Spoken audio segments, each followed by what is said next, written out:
좀 전에 우리가 불렀던 찬송가 515장 눈을 들어 하늘 보라라는 찬양은 한국 전쟁 때에 정말 많은 사람들이 참 절망 가운데 고통 중에 죽어갈 때에 석진영이라는 한 여자 성도분이 이 찬송 가사를 적게 됩니다.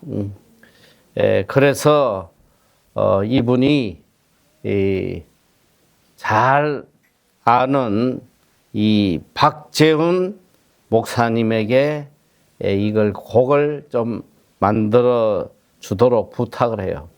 그래서 6.25 전쟁 중에 지어진 곡이 바로 이 515장 눈을 들어 하늘 보라라는 찬송가입니다. 뭐 여러분도 잘 아시다시피 3년이 넘게 이어진 6.25 전쟁 때에 정말 많은 사람들이 죽고 절망 가운데 빠져 있었습니다.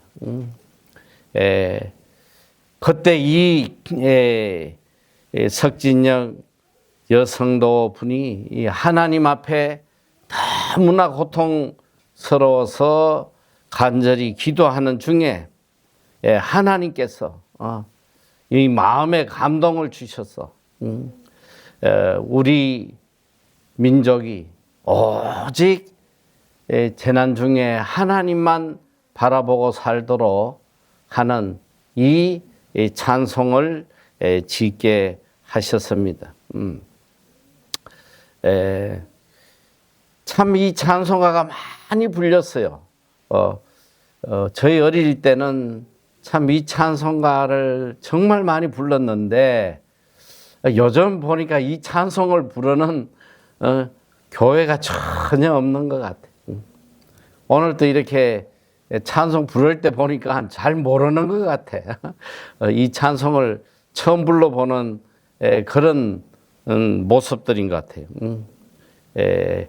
이 찬송가 1절 가사를 보면 눈을 들어 하늘 보라 어지러운 세상 중에 곳곳마다 상한 영의 탄식 소리 들려온다.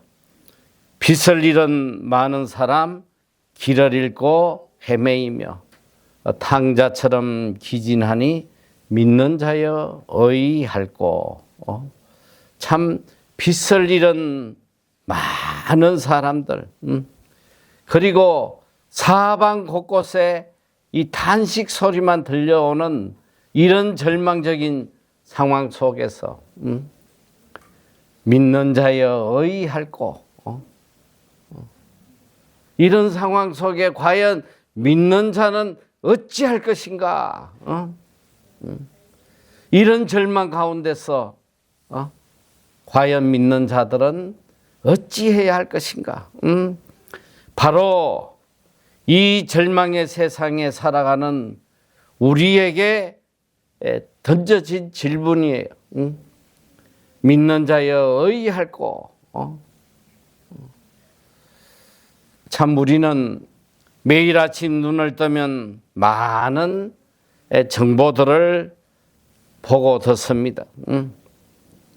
그리고 손에는 항상 스마트폰을 들고 시시각각 세상의 소식을 듣고 봅니다. 그런데 중요한 건 뭐냐?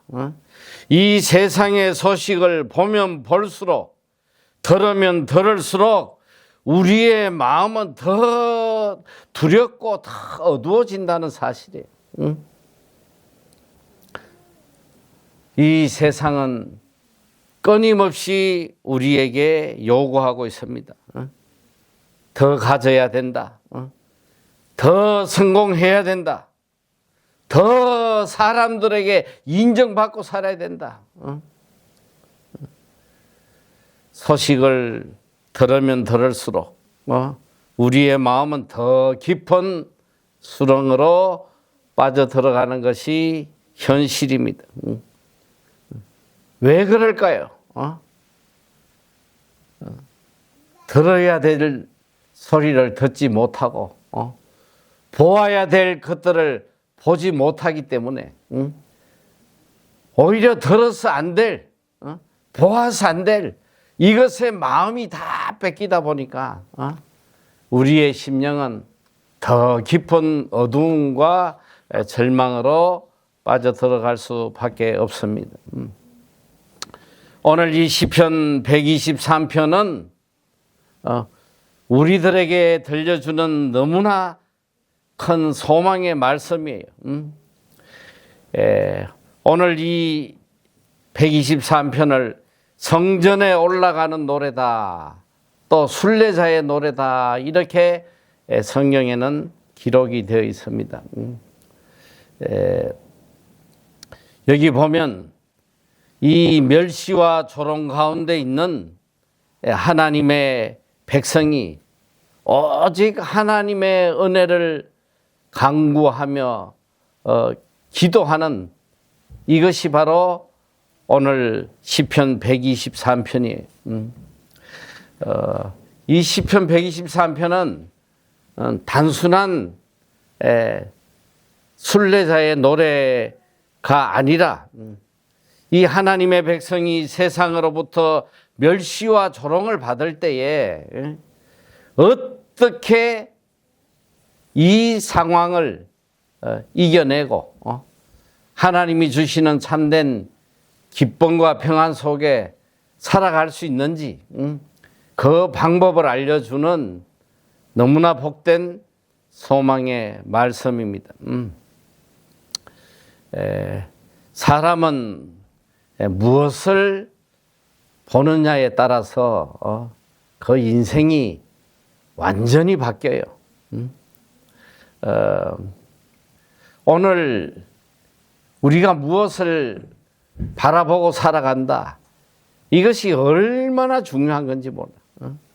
내 인생이 이 두려움과 고통 속에 살다 갈 건지, 아니면 소망과 평안 속에 살아갈 건지, 이것을 가름짓는 가장 중요한 것이 내가 무엇을 바라보고 사느냐.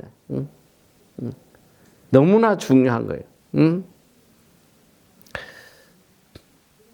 오늘 우리 인생들이 다 이렇게 절망 가운데 고통 중에 살아가는 이유가 보아야 될 것을 보지 못하고 보아서 안 될 것만 보고 살기 때문에 이렇게 비참하단 말이에요. 매일 보는 것이 세상의 돈과 명예와 성공과 이 세상의 것만 매일 쳐다보고 사니까 인생이 이렇게 비참하게 되는 거예요. 그래서 오늘 이 시편 123편은 우리에게 너무나도 엄중한 경고를 하고 있습니다. 1절에 보면 하늘에 계시는 주여 내가 눈을 들어 주께 향하나이다. 내가 눈을 들어 주께 향하나이다. 너의 눈이 지금 어디를 향하고 있느냐? 도대체 너의 눈이 지금 어디를 바라보고 살아가고 있느냐? 강하게 경고하는 말씀이에요. 눈을 들어, 너희는 눈을 들어 하나님을 바라보라는. 오늘 여기 눈을 들으라는 히브리 원문은 이게 뭐 눈을 든다는 것이 단순히 위를 쳐다본다는 그런 뜻이 아니라 오늘 우리 인생의 도움과 소망의 권한이 오직 하나님이라는 것, 하나님께 우리의 마음을 두라는 신앙의 고백의 말씀입니다. 사람은 마음이 있는 곳에 눈이 가게 돼 있어요. 내 마음이 있는 곳에 눈이 간단 말이에요. 늘 염려하는 사람들은 보면 그 눈이 항상 세상에 가 있어. 세상만 바라보다 보니까 염려가 끊이지 않는 거예요. 욕심이 많은 사람은 항상 그 눈이 어디가 있냐? 돈에 가 있는 거예요. 돈 되는 거 없나 해가지고 그냥 평생 돈만 바라보니까 그 속에 욕심이 끊이지 않는 거란 말이죠. 상처가 있는 사람은 항상 상처를 준 사람에게 마음이 가 있어요. 그러나 믿음의 사람은 오직 하나님만 바라보는 거예요. 하나님에게만 마음을 두고 살아간단 말이에요. 오늘 우리는 너무나 중요한 사실을 알아야 돼요. 환경은 변합니다. 사람도 변해요. 내 형편도 변하는 거예요. 이 세상에 변하지 않는 것이 하나도 없어. 그러나 하나님은 변하지 않으세요. 세상이 아무리 흔들려도 하나님은 결코 흔들리지 않습니다. 믿음이 뭐냐? 믿음은 현실을 부인하는 것이 아니라 현실보다 하나님이 훨씬 위대하시다는 거, 이걸 바라보는 게 믿음이에요. 이 현실을, 이 상황을 움직이시는 분이 하나님이시라는 거, 이걸 믿는 것이 믿음이란 말이에요. 베드로가 예수님을 바라보고 바다 위로 걸어오시는 예수님을 바라보고 너무 기뻐가지고 바다 위를 걸어갈 때에 처음엔 잘 걸었어. 가다가 그만 바닷물에 빠져가지고 죽게 돼서 아우성을 쳤단 말이야. 예수님만 바라보고 갈 때는 잘 걸어갔어요. 그러나 바다를 바라보는 순간 그는 물속에 빠질 수밖에 없었습니다. 오늘 우리의 시선이 어디에 있느냐? 이것이 우리의 믿음을 결정한단 말이에요. 내가 무엇을 보고 살아가느냐? 이것이 우리의 믿음을 결정하는 거예요. 세상을 바라보면 믿음이 사라지고 두려움과 절망이 가득 차고, 하나님을 바라보면 우리의 마음은 소망으로 충만하게 되는 것입니다. 오늘 이 신앙은 문제가 없는 삶이 아니라 문제 속에서 하나님만을 바라볼 줄 아는 삶, 이게 신앙이에요. 많은 사람들은 신앙생활하면 내 삶의 문제가 사라질 걸로 착각하지만 그건 신앙이 아니란 말이에요. 그건 기복주의예요. 참된 신앙은 뭐냐? 내 삶에 문제가 없는 게 아니라 문제 속에서도 하나님만을 바라보고 사는, 이것이 바로 신앙입니다. 역대하 20장에 보면 참 놀라운 믿음의 사건이 나타나요. 이 남쪽 유다의 4대 왕인 여호사밧 왕이 있어요. 참 이 여호사밧은 아버지가 아사 왕이에요. 믿음의 사람들이. 이 여호사밧이 나라를 다스릴 때, 이 여호사밧은 무려 25년 동안 이 남쪽 유다를 다스렸는데 그에게도 위기가 왔단 말이에요. 어떤 위기가 왔냐? 이 모압과 암몬의 연합군이 유다를 치러 온 거예요. 인간적인 눈으로 보면 다 끝난 거예요. 도저히 전쟁이 되질 않는 거예요.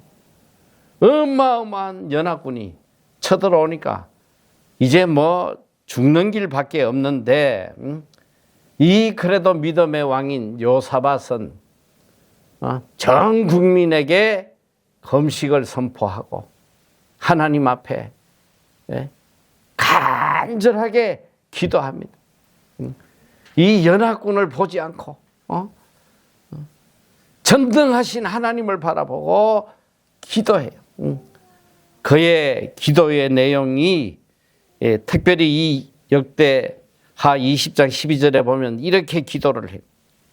우리를 치러 오는 이 큰 무리를 우리가 대적할 능력이 없고 어떻게 할 줄도 알지 못하오나 우리의 눈은 주만 바라보나이다.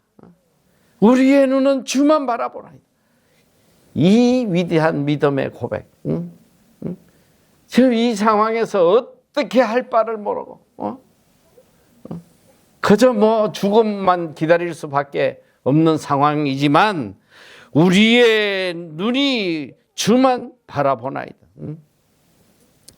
그리고 그는 어떤 행동을 하냐? 그들의 군대 앞에 이 하찮은 군대, 이 군대를 내보내는 게 아니고 전장에 맨 앞에 누굴 보냈냐? 찬양대를 보내는 거예요. 찬양대를 앞세워 가지고 여호와 하나님은 선하시다. 하나님을 목이 터지라고 찬양하고 나 할 때 하나님께서 어떻게 역사를 하셨냐? 하나님은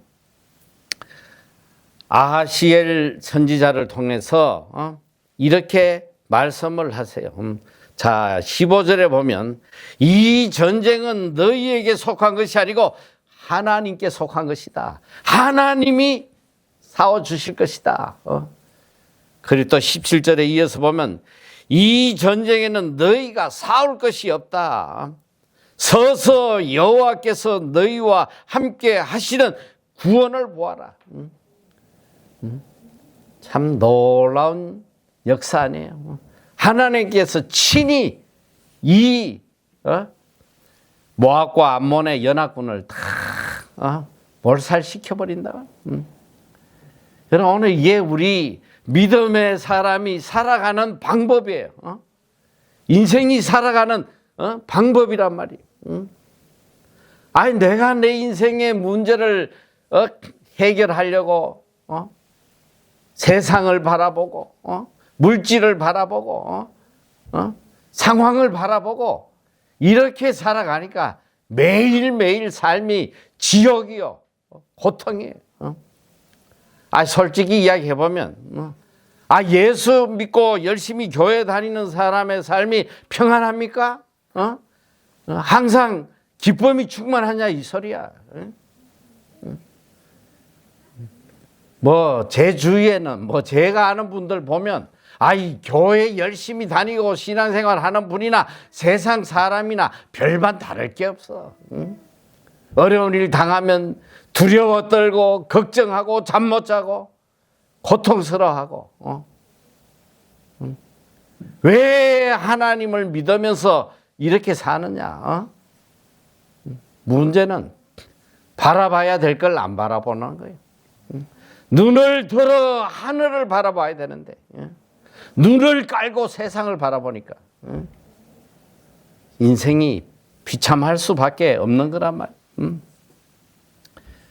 시편 121편 또 보면 이 다윗의 고백이에요. 내가 산을 향하여 눈을 들리라. 나의 도움이 어디서 올까? 나의 도움은 천지를 지으신 여호와께서로다. 나의 도움이 어디서냐? 천지를 지으신 여호와께로부터 오는 거예요. 오늘 우리가 이 진리 하나만 제대로 깨닫고 눈을 들어 하늘만 바라보면 눈을 들어 하나님만 바라보면 내 인생의 모든 문제가 다 해결되는데, 세상을 바라보고 살아보려고 발부둥 치니까 인생이 비참하게 되는 거예요. 자, 우리는 눈을 들어 하나님을 바라봐야 되는데, 그럼 하나님을 어떻게 바라보느냐? 하나님을 바라보기는 봐. 하나님을 바라보기는 보는데, 보는 둥 마는 둥. 잠깐 보다가 또 세상 바라보고. 제대로 안 바라보니까 하나님의 역사가 안 나타난단 말이지. 오늘 본문 2절에 보니까 참 저는 이 2절 9절을 보면 아주 감동이 와요. 상전의 손을 바라보는 종들의 눈같이, 여주인의 손을 바라보는 여종의 눈같이 우리의 눈이 여호와 우리 하나님을 바라보며 우리에게 은혜 베풀어 주시기를 기다리나이다. 어떻게 바라보느냐? 상전의 손을 바라보는 종들의 눈같이, 여주인의 손을 바라보는 여종의 눈같이. 오늘 우리는 우리의 눈이 하나님을 바라봐요. 하나님의 손을 바라보는 거예요. 여기서 종이 손을 바라본다는 의미가 뭐예요? 오늘 이것은 오늘 본문의 핵심적인 말씀인데, 여러분, 예전에 종이 주인의 손을 바라보는데, 왜 그러냐? 이 주인의 손짓 하나하나에 생명이 달려있단 말이에요. 주인의 손 하나에 자기의 삶이 달려있는 거예요. 자, 주인이 명령을 때로는 내리기도 하고, 또 때로는 보호하기도 하고, 또 상을 주기도 하고, 모든 것을 공급해 주기도 하고. 이 손은 뭐냐? 내 삶을 주관하는 모든 것이 손에 달려있다. 그러니까 이 종이 죽고 사는 게 주인의 손에 달려 있는데, 그걸 안 쳐다보고 주인이 뭘 지시하고 하는데 손을 안 쳐다보면 그게 인생 끝나는 거지. 손이 바로 이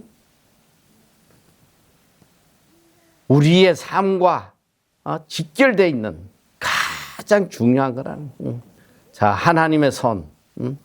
하나님의 손은 어떤 손이에요? 바로 우리에게 은혜를 베푸는 손이에요.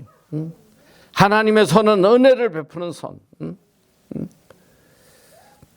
홍해 앞에서 바다를 가르는 손. 광야에서 만나를 내려주시는 손. 병든 자를 치유하시는 치료의 손이, 넘어지는 자를 붙들어 주시는 손이에요. 하나님의 손은 우리를 살리시고 회복해 주시는 손이에요. 그러니까 우리는 환경을 바라볼 것이 아니고, 사람을 바라볼 것이 아니고, 전심을 다해서 하나님의 손을 끝까지 바라봐야 돼요. 하나님의 이 은혜의 손을 바라봐야 돼요. 끝까지 바라봐야 돼요. 이게 끝까지 안 보니까 이게 사달이 나는 거예요. 처음에는 하나님 바라보다가 빨리 내가 원하는 대로 안 되니까 세상을 쳐다보고, 참 이게 바라본다는 게 얼마나 중요한 의미인지 몰라. 여러분, 이 남녀 간에 한번 보란 말이야. 내 마누라가 평생 나만 바라봐야지. 잠시라도 옆집 아저씨 쳐다보면 그게 어떻게 되겠어? 남편도 똑같은 거야. 이 바라봄의 진리라는 거는 우리가 잠시 바라봐야 될 것을 바라보지 않고 바라봐서 안 될 걸 바라보면 그건 끝나는 거란 말이야. 오늘 우리의 가장 문제가 뭐냐? 일편단심 하나님을 바라봐야 될 우리가 순간순간 바라봐서 안 될 세상을 바라보니까 삶에 이런 고통이 오는 거예요. 제가 자주 참 예를 듭니다마는 고아의 아버지 조지 물러 참 수천 명의 고아들을 키워서 훌륭하게 자라게 만든 위대한 신앙인이에요. 그런데 이 2차 대전이 끝나고 이 길거리에 쏟아져 있는 이 고아들을 위해서 과원을 세우면서 그가 하나님 앞에 한 가지 약속한 기도가 있답니다. 그게 뭐냐? 저는 끝까지 하나님만 바라보겠습니다. 세상 인간의 도움 바라지 않고 끝까지 하나님의 도움만 바라고 하겠습니다. 놀라운 기적이 일어나잖아요. 한 번은 아이들이 전부 다 아침을 먹으러 나와가지고 식탁에 앉아 있는데 사무장이 허겁지겁 와서 목사님 큰일 났어요. 애들은 다 지금 기다리고 있는데 먹을 것이 없습니다. 조지 물러 목사님이 딱 한마디만 해요. 가서 식사 감사 기도 드려라. 하나님께 감사 기도 드려. 식기도 하란 말이에요. 기도가 끝나자마자 갑자기 빵 공장에 트럭이 와가지고 빵을 쏟아부어요. 전날 저녁에 빵 공장에 불이 나가지고 이 빵을 팔 수가 없어서 남은 빵들을 다 이 과원에 가져온 거예요. 빵이 배달되자마자 갑자기 우유가 또 쏟아져 들어오는. 우유 배달하던 마차가 가다가 바퀴가 빠져가지고 배달을 못하니까 그냥 고원에다 다 갖다 줘. 이런 기적을 평생 5만 번 체험했다는 거죠. 5만 번. 하나님의 손길만 바라고 살아갈 때 저도 꼭 같아요.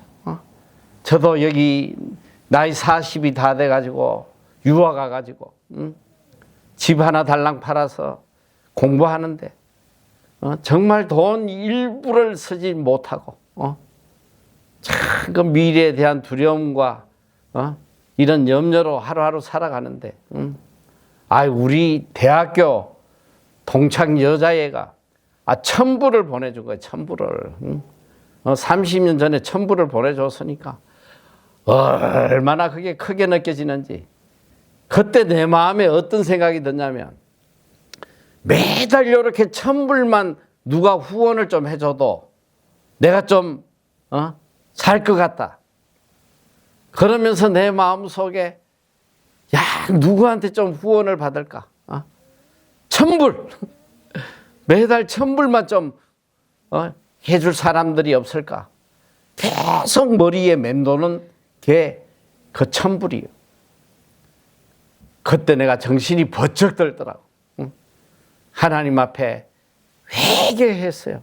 아니 내가 직장을 그만두고 주의 일 하겠다고 여기 와서 이렇게 신학 공부하면서 돈 1,000불 이 인간에게 돈 1,000불 도움 받으려고 내 마음이 뺏기고 있는 걸 보니까 얼마나 인간이 비참한지. 그때 하나님 앞에 내가 서원을 한 거예요. 하나님, 제 평생에 어느 인간의 도움도 받지 않게 해주세요. 어떤 후원금도 받지 않게 해주세요. 뭐 후원해 줄 사람도 없지만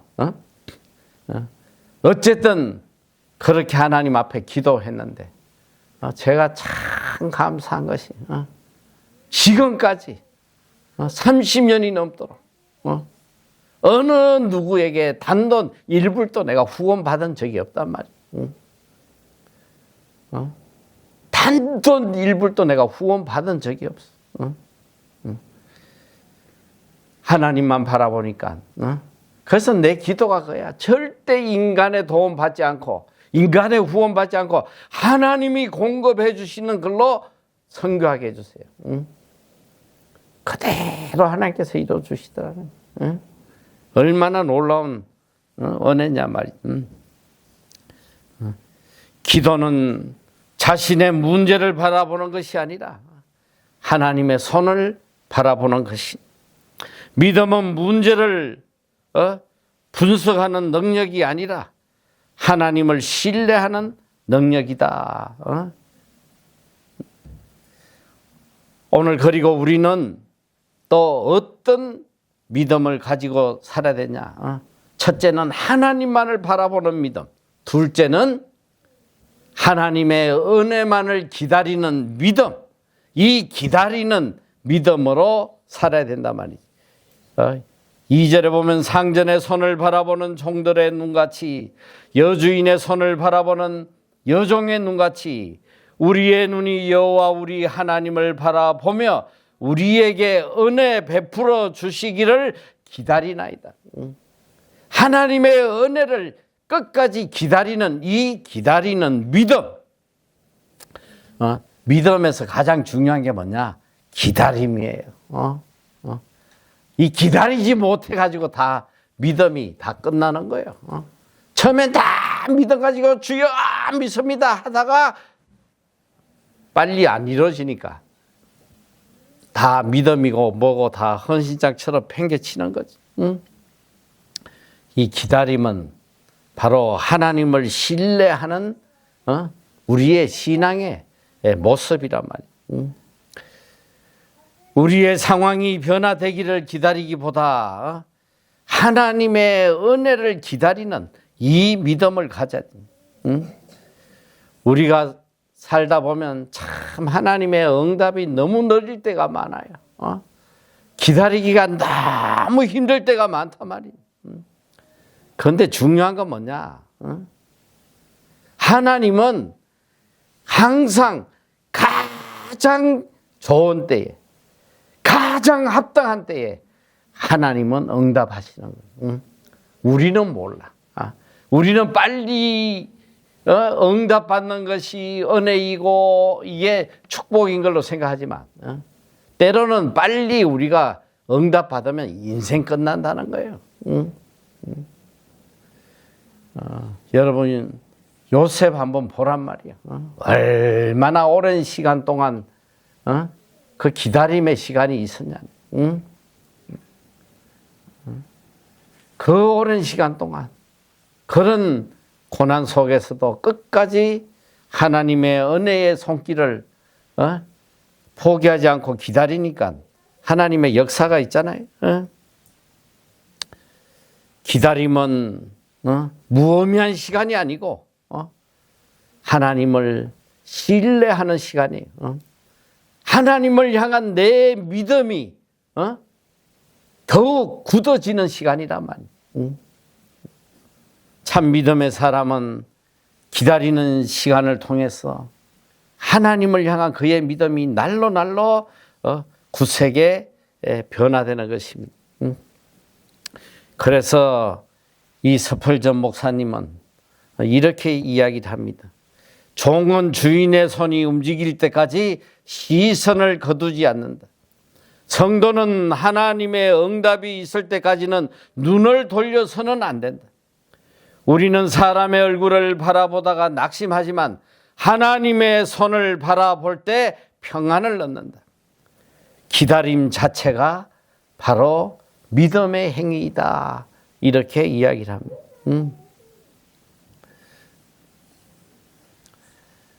3절에 보면 여호와여 우리에게 은혜를 베푸시고 또 은혜를 베푸소서.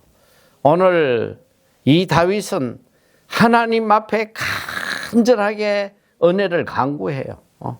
여기 보니까 얼마나 절박하면 연이어서 두 번이나 계속 이야기하는 거예요. 여호와여 우리에게 은혜를 베푸시고 또 은혜를 베푸소서. 얼마나 절박하면 하나님께 이렇게 간절하게 은혜를 두 번이나 이렇게 강구를 하고 있습니다.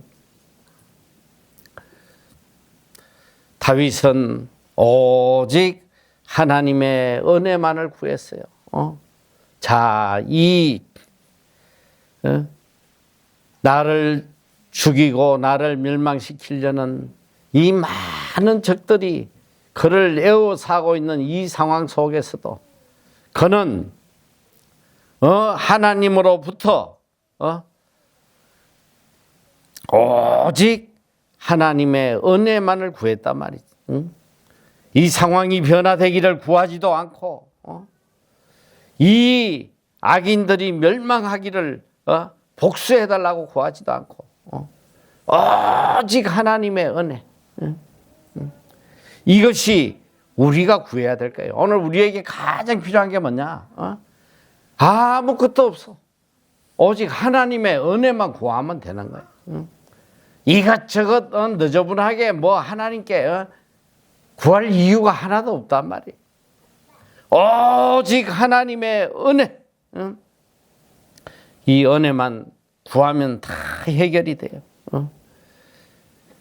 오늘 왜 우리가 하나님의 은혜를 이렇게 간절히 구해야 되냐? 여러분, 은혜가 뭐예요? 은혜는 받을 자격이 없는 자에게 주시는 하나님의 호의란 말이에요.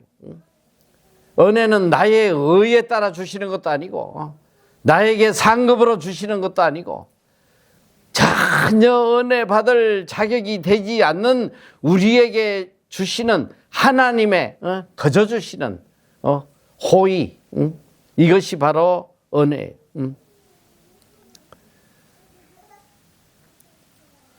오늘 우리는 오직 은혜로 구원받고 은혜로 살아가고 또 은혜로 끝까지 살아갈 것입니다.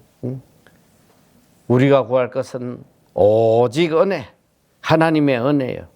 그래서 이 칼빈은 은혜를 기다린다는 것이 바로 하나님 앞에 나의 무익함을 인정하는 신앙이라고 그랬어요.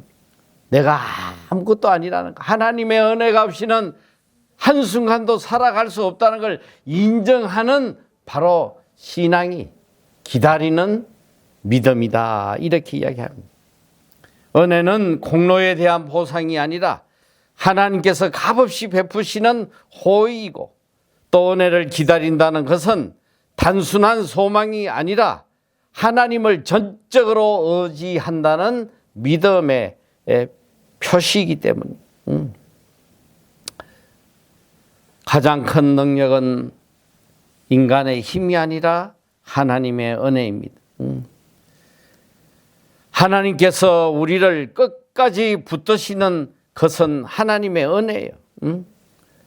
우리가 하나님을 바라보는 것이 믿음이라면 우리를 끝까지 붙들어 주시는 것이 바로 하나님의 은혜란 말이에요.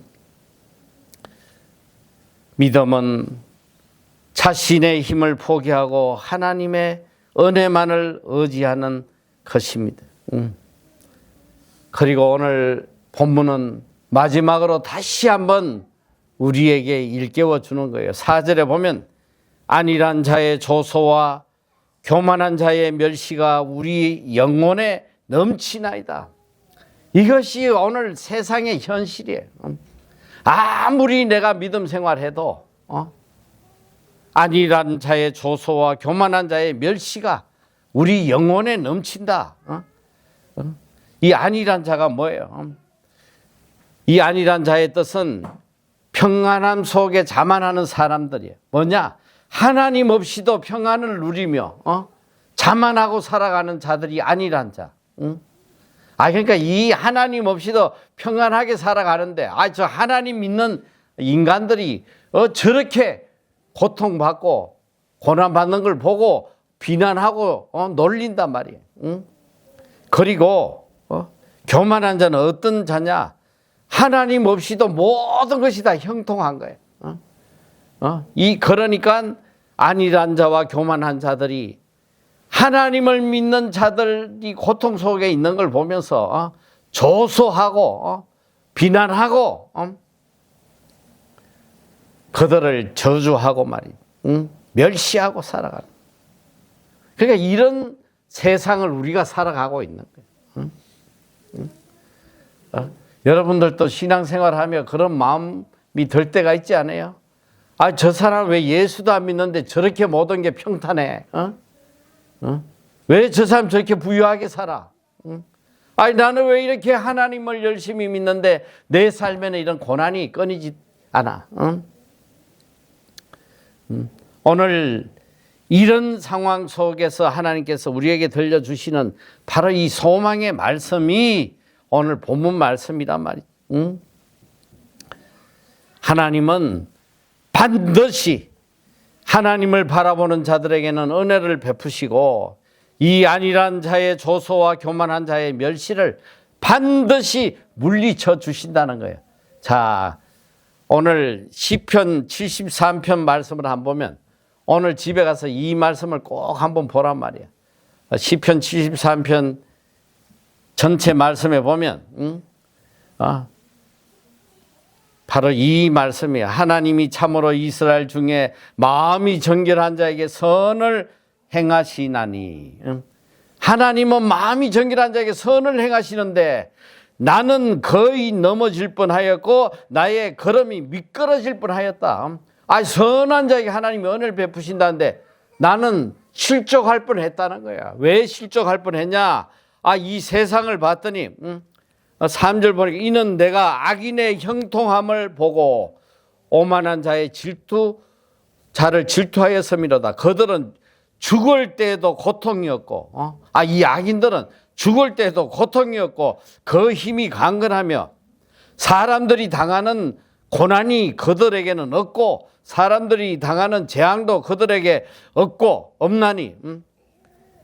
그리고 또 7절에 보면 살찜으로 그들의 눈이 솟아나며 그들의 소득은 마음의 소원보다 많으며. 자기의 마음에 소원하는 것보다 더 소득도 많고 말이지. 너무너무 복을 받는 거야. 그리고 12절에 보니까 또 볼지어다 이들은 악인들이라도 항상 평안하고 재물은 더욱 불어나도다. 그런데 선하게 사는 나의 모습은 뭐냐? 14절에 보니까 13절부터 보면 내가 내 마음을 깨끗하게 하며 내 손을 씻어 무죄하다 한 것이 실로 헛되도다. 나는 종일 재난을 당하며 아침마다 징벌을 받았도다. 아니, 나는 마음을 깨끗이 하고 죄 짓지 않으려고 이렇게 발버둥 쳤는데 내가 살아온 게 다 이게 헛된 짓이었다는 거예요.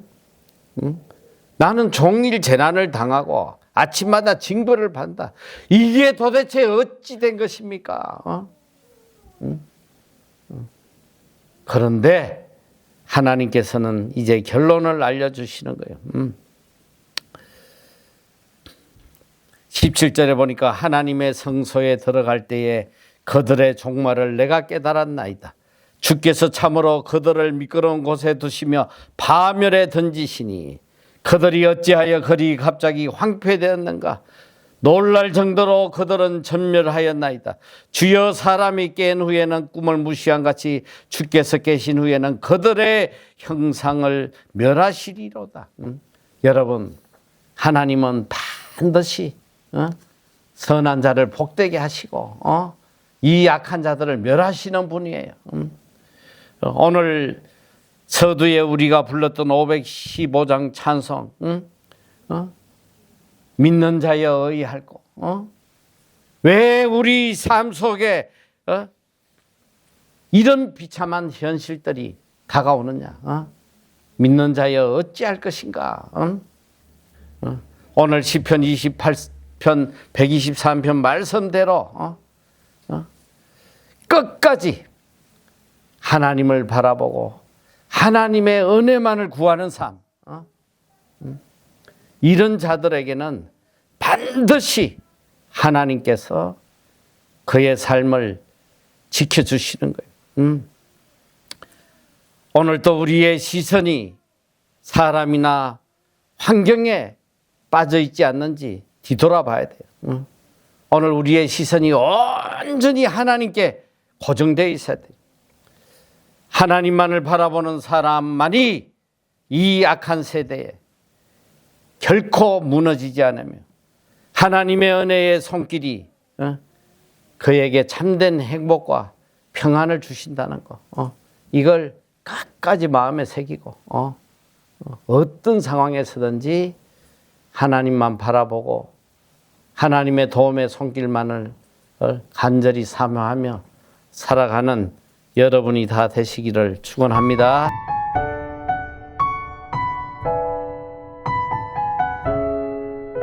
우리 인간들 중에 죄 없는 사람이 있어요, 없어요?